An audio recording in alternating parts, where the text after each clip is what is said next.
Hello and welcome to the continuation of my Paragon theory crafting series. I wanted to post an idea for the village Paragon first. However, after the release of the Beast Handler, I have more hype for this tower's Paragon than any other. So to get the creativity out of my system, I'm making a video on my ideas for the Beast Handler Paragon. Introducing the Dragon Tamer. From the top of the food chain, unleash merciless winged death. Trust me when I say that I went through a lot of ideas before I settled on this concept. A Hydra, Chimera, archaic eukaryotes, or even a human being. Those were all ideas that I had in my mind. But ultimately, the best idea I had for this tower's Paragon is to make it a dragon. That's because it fits my two requirements for the ideal Paragon. First, it synthesizes the most iconic aspects of the tower into one tower. A dragon is a big flying lizard, which captures the middle and bottom path perfectly. We'll get into how it will implement the top path in a little bit. The second requirement is for the Paragon to have a fun playstyle that gives the players something more to do than just watch the tower shoot at a boss until it dies. A dragon is the perfect framework for an interesting playstyle in a boss event.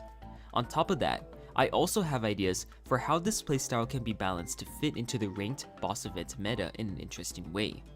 This time, I want to describe the aspects of the Paragon in chronological order, so that you can imagine with me what it's like to build up to the Paragon, actually get the Paragon, how to use it during a boss wave, and how to use it leading up to the next boss wave.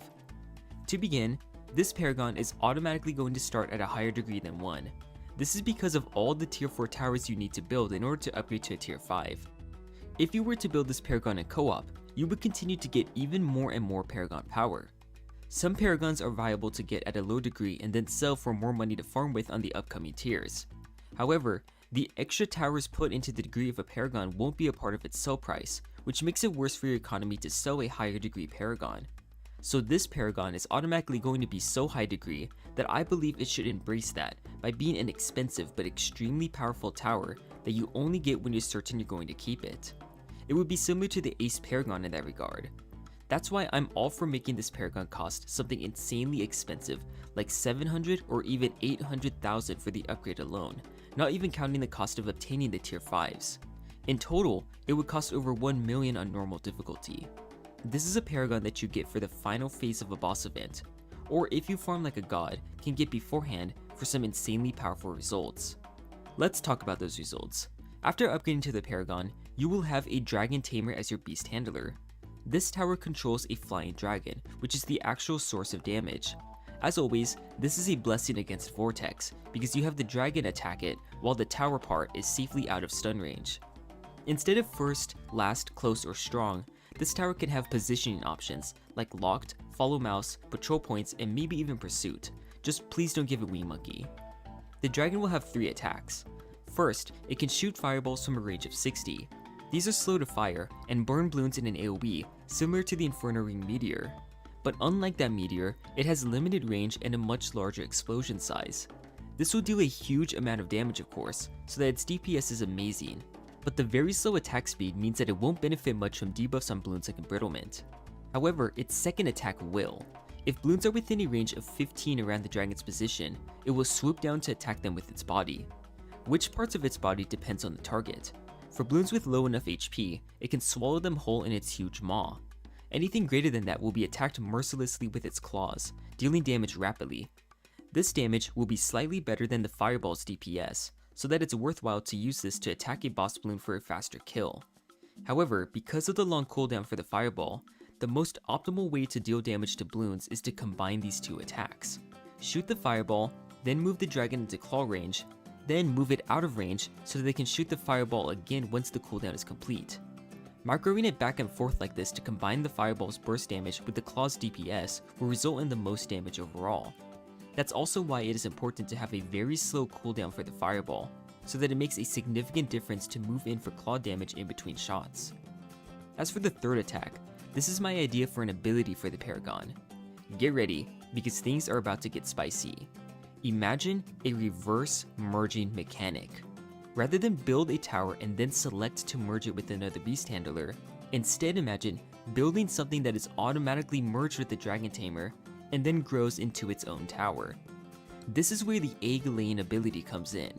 Spawn an egg anywhere on the map that has open space. This egg does nothing on its own, but At the end of each round, it grows in power. I'm not sure what it's called when merged towers gain a higher degree, but I always call it strength, so for simplicity I will use the same term here. Every egg on the map gains strength when the round ends. So, placing these eggs as early as possible is ideal for giving them the most strength possible. You're probably wondering how this strength will actually get used. Similar to a bank, where you can choose to collect from whatever is stored inside of it, you can click on an egg and choose to hatch it. This will spawn a dragonling from the egg, which is a smaller dragon that also shoots fireballs. These are much weaker and have a smaller AoE, but they also have a shorter cooldown. Additionally, they can claw at balloons underneath them and even swallow up blimps that are underneath a certain amount of HP. Placing eggs in water will change nothing about how they grow in strength each round. However, they will spawn a Hydra instead of a Dragonling. Rather than being a flying unit, the Hydra stays in the water.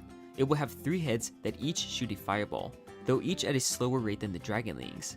The overall DPS should even out to be slightly better than the Dragonling still, but not 3 times as much. I believe that water is meant to be an excuse for towers to be stronger, so the Hydras should be a little more powerful. Their main power spike, however, will be from all 3 heads being able to eat balloons, making them better for one-shotting things below a certain HP value. I was debating with myself over whether or not you should be able to hatch eggs one by one, or just make it so that hatching 1 egg would hatch them all. I think the latter is preferable, because it also gives way for 1 additional attack for the dragon. Since laying an egg isn't really an attack anyways, the real third attack of the dragon can be a roar, which activates as soon as the player selects to hatch the eggs. This roar is what hatches the eggs, and also causes a stun on balloons near the dragon. I was thinking of making the egg hatches also deal damage, but that would have too much overlap with the engineer Paragon's Mega Sentries. Instead, the focus should be on getting this Paragon down as soon as possible in order to start building as many eggs as possible. Think of the implications this has on a boss event.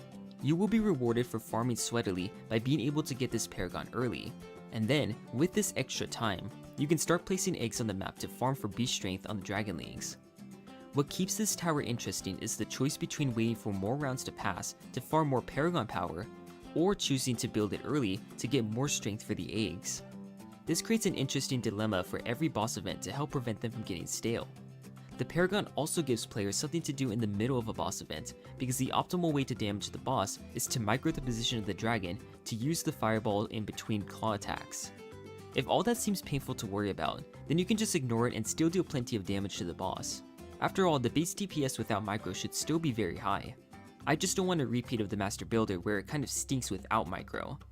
With all that being said, I want to know how this idea sounds to other players. Is that too much micro for one Paragon? Do the ideas fit the spirit of the Beast Handler?